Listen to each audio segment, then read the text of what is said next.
तो martial master के इस एपिसोड की शुरुआत में हम डीमन किंग को देखते हैं, जो कि बोलता है 5Z5 एम्परर ये होने के योग्य था, क्योंकि अब यहाँ पर बहुत ही ज्यादा हाई अमाउंट में स्पिरिचुअल एनर्जी है, जो कि उस तूफान स्वॉर्ड किंग से 10 गुना ज्यादा पावरफुल है।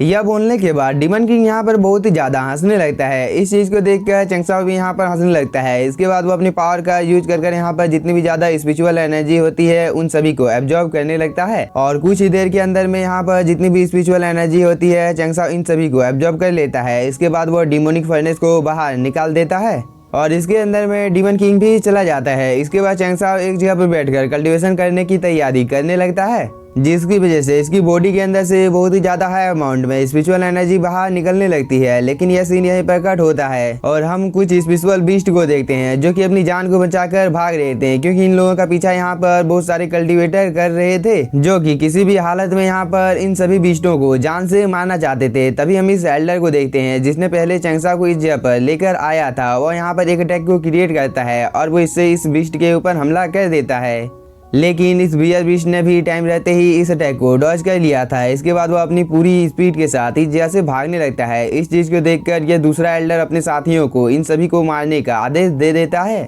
इस बात को सुनकर इन तीनों कल्टीवेटर ने अपनी स्पीड को बढ़ा लिया था और ये तीनों अलग अलग जगह पर जाकर एक फॉर्मेशन का निर्माण करने लगते हैं, जो कि कुछ ही देर के अंदर में बनकर तैयार भी हो जाता है। और इस चीज के बारे में इन सभी बीस्टों को कुछ भी पता नहीं होता है, जिसकी वजह से ये सभी इस फॉर्मेशन के अंदर में फंस जाते हैं।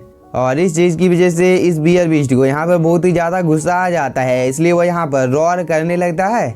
इस चीज को देखकर एल्डर C2 आगे की ओर बढ़कर इन सभी बीस्टों को जान से मारने ही वाला था, लेकिन तभी ये दूसरा एल्डर बहुत ही तेजी के साथ जाकर अपने स्वॉर्ड से बियर बीस्ट के ऊपर हमला कर देता है, जिसकी वजह से बियर बीस्ट की मौत इसी जगह पर हो जाती है। इसके बाद ये एल्डर दोबारा से अपनी स्वॉर्ड को अपने पास लाकर इन सभी बीस्टों के ऊपर हमला कर देता है, जिसकी वजह से बियर बीस्ट का कोर इस जगह पर बाहर निकल कर आ गया था। लेकिन अभी भी इन दोनों बीस्टों को यहाँ पर कुछ भी नहीं हुआ था, इसलिए ये दोनों बीस्ट यहाँ पर इस एल्डर के ऊपर अटैक करने ही वाले थे। लेकिन तभी एल्डर C2 अपनी पावर की मदद से इन दोनों बीस्ट के इर्द गिर्द में एक प्रोटेक्टिव बैरियर बना देते हैं, जिसकी वजह से इस एल्डर की जान बन जाती है और वो एल्डर सिटी की ओर देखने लगता है, जो कि यहाँ पर नीचे की ओर आ जाता है। इसके बाद वो अपनी एनर्जी को रिलीज करता है, जिसकी वजह से इन दोनों बीस्टों की भी मौत इसी जगह पर हो जाती है। इसके बाद इन दोनों बीस्ट के भी कोर बाहर निकल कर आ जाते हैं, जिसे एल्डर C2 अपने पास ले आता है। इस चीज को देखकर ये एल्डर भी कहाँ पीछे रहने वाला था, वो भी बियर बीस्ट के कोर को अपने पास ले आता है। इसके बाद ये एल्डर C2 के पास कुछ बात करने के लिए आ जाता है, लेकिन तभी यहाँ पर एक कल्टीवेटर चिल्लाते हुए आता है और वो बोलता है एल्डर C2 कुछ बहुत ही ज्यादा बुरा हुआ है। इस बात को सुनकर ये एल्डर इस कल्टीवेटर की ओर देखने लगता है। तभी ये कल्टीवेटर बोलता है फैमिली का एक संदेश आया है कि लिंगजुन 5 एलिमेंट लगता है कि गिर गया है। इस बात को सुनकर एल्डर C2 और इस एल्डर का रिएक्शन एकदम देखने लायक था, क्योंकि ये दोनों ही इस बात को सुनकर बहुत ही ज्यादा शॉक हो जाते हैं।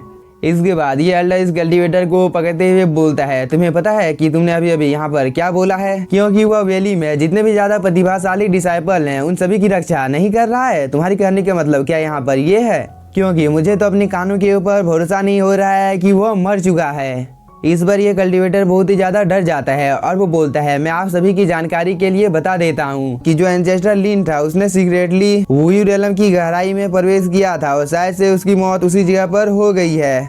इस बात को सुनकर इस एल्डर को बहुत ही ज्यादा गुस्सा आ जाता है। इसके बाद वो अपने साथियों को लेकर यहाँ से चला जाता है और एल्डर C2 इस कल्टीवेटर की ओर देख रहा था, तभी वो भी इस जगह से चला जाता है। दूसरी तरफ हम चंगसाओ को देखते हैं, जो कि अभी भी कल्टीवेशन कर रहा था और उसके पास में एंचेस्टर लीन का स्पेस रिंग होता है। इसके बाद चंगसाओ अपनी आंखों को खोलता है और वो इस स्पेस रिंग को देखकर बोलता है ये तो सच में तीसरे भाई होने का योग्य था, क्योंकि इसकी पृष्ठभूमि वास्तव में बहुत ही ज्यादा समृद्ध है। यह बोलने के बाद चंगसाओ यहाँ पर थोड़ा सा खुश हो जाता है। इसके बाद वो एंचेस्टर लीन के स्पेस रिंग को अपने स्पेस रिंग के अंदर में एब्जॉर्ब कर लेता है। इसके बाद चंगसाओ यहाँ से कहीं पर जाने की तैयारी करने लगता है और वो बोलता है प्रीवियस लाइफ के छाप के आधार पर 5 एम्परर को अब तोड़ने का टाइम आ चुका है, क्योंकि इस वुयू रेलम में एक ऐसी भी सीक्रेट जगह है जिसके बारे में मुझे पता है। और वो ये बोलकर एक मास्क को अपेयर कर लेता है। इसके बाद वो इसे पहनकर यहाँ से कहीं पर चला जाता है। लेकिन यह सीन यहीं पर कट होता है और हम लोगों को कुछ देर बाद का टाइम दिखाया जाता है, जहां पर चंगसाओ एक अलग ही जगह पर आ गया था और वो अपने आसपास की ओर देखकर बोलता है मुझे लगता है कि शायद से मैं इस जगह पर खो गया हूँ।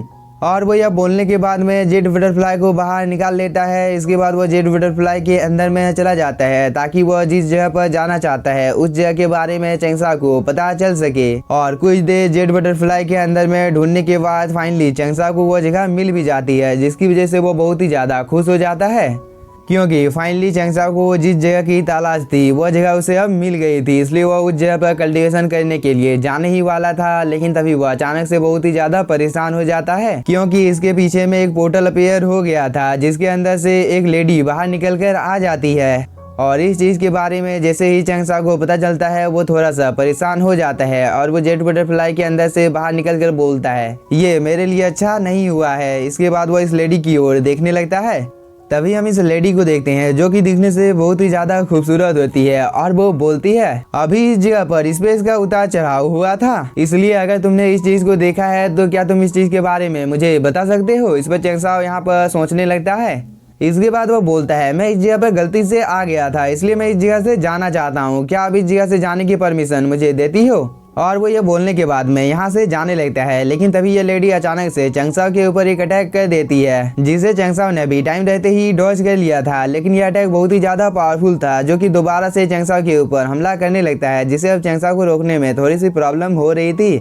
लेकिन तभी ये लेडी अपने वेपन को अपने पास बुला लेती है। इसके बाद ये लेडी बोलती है क्या मैंने तुम्हें इस जगह से जाने के लिए बोला है, साथ ही तुम इस जगह पर अपना मास्क उतारो, साथ ही तुम्हारे पास जितने भी ज्यादा ट्रेजर है उन सभी को तुम मुझे दे दो, नहीं तो यहाँ पर जो कुछ भी होगा उस चीज की जिम्मेदारी मेरी नहीं होगी, क्योंकि पहले ही मैंने तुम्हें यहाँ पर एक मौका दे दिया है, इसलिए बाद में जो कुछ भी होगा उन सब चीजों के लिए तुम मुझे दोष नहीं दे सकते हो। इस बात को सुनकर चेंगसा को यहाँ पर बहुत ही ज्यादा गुस्सा आ जाता है, लेकिन तभी वो अचानक से शांत हो जाता है और वो बोलता है आपने तो कुछ देर पहले पियाओ मियाओ पैलेस का जिक्र किया था, तो मैं आपकी जानकारी के लिए बता देता हूँ कि सोंगवांग जीर का पियाओ मियाओ पैलेस वह कुतिया है, क्योंकि मैं जुआन युआन कॉन्टिनेंट के एम्परर फेंग शाओयू हूँ और तुम पियाओ मियाओ पैलेस के सोंगवान सी की एम्परर डॉटर की एक प्रेमी हो, इसलिए तुम्हारी इतनी ज्यादा हिम्मत होगी कि तुमने यहाँ पर मुझे जान से मारने की कोशिश की है। इसलिए मुझे लगता है कि तुम्हें सजा से शायद डर नहीं लगता है, इसलिए तुम इस जगह पर ऐसी हरकत कर रही हो। साथ ही मैंने यहाँ पर जो कुछ भी कहा है मुझे लगता है वो सब कुछ सही है ना महारानी। इस बात को सुनकर इस लेडी को बहुत ही ज्यादा गुस्सा आ जाता है और वो बोलती है तुमने यहाँ पर महारानी का अपमान करने का दुस्साहस किया है, इस चीज का अंजाम तुम्हें अपनी जान देकर चुकाना होगा।